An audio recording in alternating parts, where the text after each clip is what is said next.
It's dark in here. Yes, and there's a good reason for it. But you can light the lamp now if you wish. What's the reason? For the darkness, that is. Stay close. Be careful not to stray. What's the reason? Why is it so dark? Pay attention, Daniel. It's important that you keep going straight and make sure not to stray.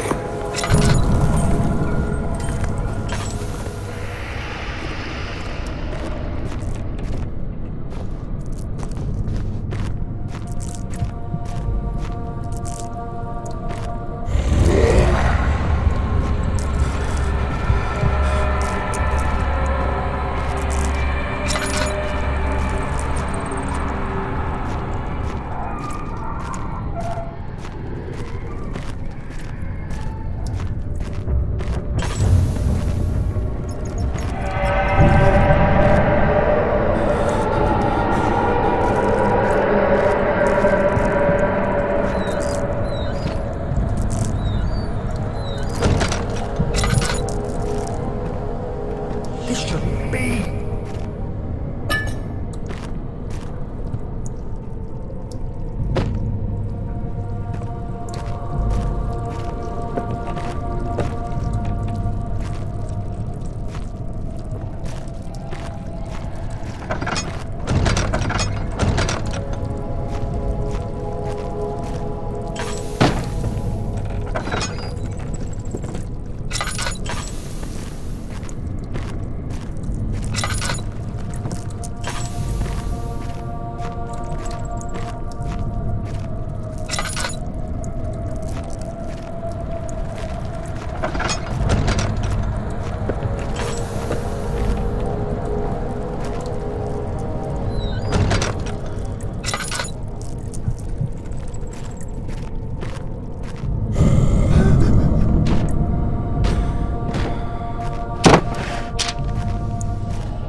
June 1839. It's been more than a month since my last entry.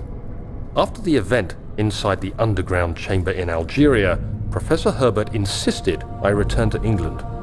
He said he didn't want to risk forfeiting the entire expedition lest I took a turn for the worse.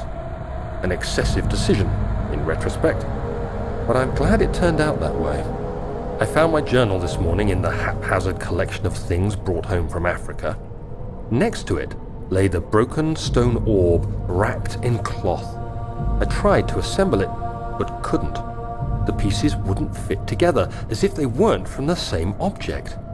Could I have imagined it all?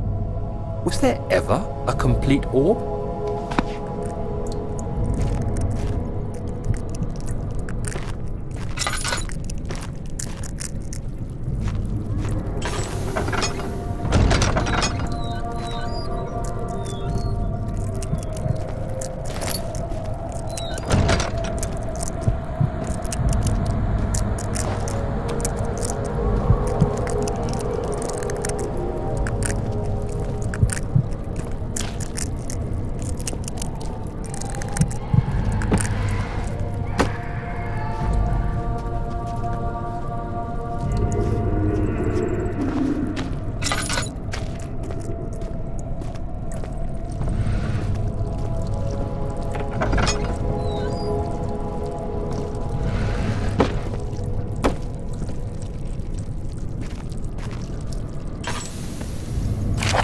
June 1839. I feel the need to continue this journal, even though it was intended for my journey to Africa.